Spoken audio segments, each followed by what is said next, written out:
The black figure keeping to the shadows in the darkness came down from the woods and over to the outbuildings.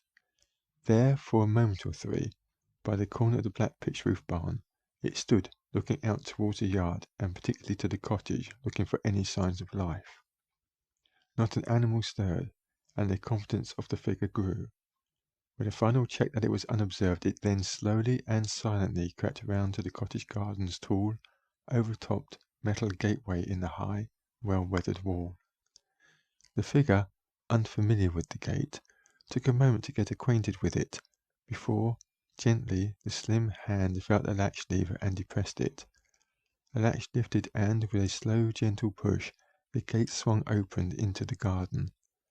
Though much to the figure's dismay, as it opened, the gate's hinges squealed with all the torment of 1,000 lost souls. Sally stirred. She listened hard and was sure she had heard it. "Ben," she whispered, shaking him gently. "Ben, you awake?" He groaned as the pull of Morvis's veil began to lift from his eyes. "Did you hear that? What, that sound?" Yes, he was awake now. "What was it?" She bit at her thumbnail anxiously. "You waking me up." "Thought it was the gate. Definitely you," he hissed back and snuggled himself down a little deeper into his pillow. "Not me, out there."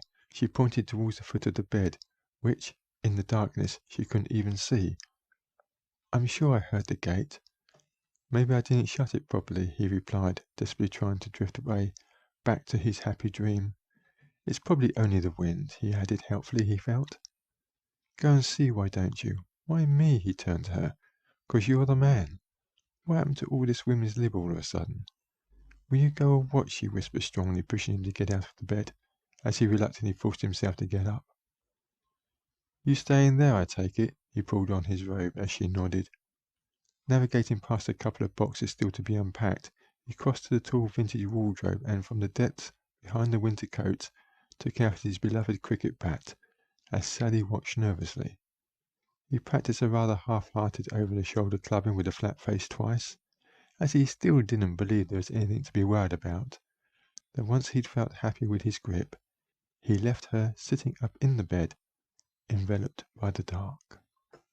He was suddenly startled by the sound of the door handle rattling twice, and, glancing quickly to the back door, he could see a black shape move away, virtually imperceptible in the darkness behind the 4 glass panes of the door window. He watched nervously as the same shape passed unnaturally quietly across the main windows, close enough to the glass that he could almost with certainty say it resembled a human. His hands flexed around the bat's rubber grip as, with a quiet, tentative step, he inched his way closer to the back door. Near to the end of the wall, in the shadow of the edge of the Welsh dresser, a small yet powerful pocket torch hung by itself on a hook on the left of a triple locker, suspended by a circle of twine through the loop at its end. Gently, so not to make a sound, he eased the torch free and moved it in his hand so that his thumb was touching the on button at its base. With his bat like a woodman's axe resting on his shoulder, as if he was ready to make a swing in anger, he watched the door and waited. Suddenly he was aware of a movement across the window. The door handle rattled twice again, and he pressed the torch button, the bright white, almost daylight beam cutting a huge swathe through the night, illuminating all 4 window panels. For the briefest of moments he jumped in shock as he saw a startled young woman in her early to mid-20s, with large, wide brown eyes and long chestnut hair cascading past her shoulders, wearing a black pointy hat and cloak over her black dress. She suddenly recoiled from the door and turned to run down the path. Leaning the bat against the sink unit, he grabbed the handle, the light switching to and fro in his haste, but the door was locked. He glanced first at the door lock and then turned to find the keys dangling on the right of the triple locker, looped by a ring over the hook. Snatching them down, he opened the door and rushed barefoot out into the garden. Standing a few yards from the door, he heard the squeal of the gate hinges echo through the night, followed by the gate clanging shut. Lighting his way in front of himself, he ran as fast as the shingle allowed him to the gate, but by the time he reached it, the beam sweeping the surrounding landscape illuminated clearly up to 30 yards away.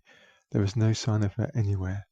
Realizing she was gone and sure in his mind at least the girl was nowhere nearby, he checked the gate was closed properly on its latch and started to walk back to the cottage. He was rehanging the keys, having just locked the door, when suddenly a slim hand tapped him on the shoulder. Jumping with fright and letting slip a stifled cry, he turned to see Sally, concern etched upon her face, staring at him. "What was it?" she whispered. "Thought you were in bed. Want to see what it was." "Why are we whispering?" he asked, still doing so. "Didn't want to make a noise." "Who are we going to wake?" he said, speaking normally at last. "We live half a mile away from anyone else." He waited until she turned the main light on before rehanging the torch. "Well then, what was it?" "Nothing." "You sure?" "There's nothing there, only an animal, I suspect." Torch scared it away. "Animal? Like what?" "Fox, badger, I don't know. I lived most of my life in London. The only scary things there are the rats and the people, and the jury's still out on which is the worst of the bunch." "Oh, whatever it was, it's gone now." You have been listening to a selected reading from the novella, The Witch's Poppet. If you like to read it for yourself, it is available at all good book retailers. We are also thinking that this would make a great movie. If you would like to see us make it, then give us a like and subscribe, and maybe make some suggestions for whom you'd like to see play the roles if budget was no object. Thank you and have a nice day.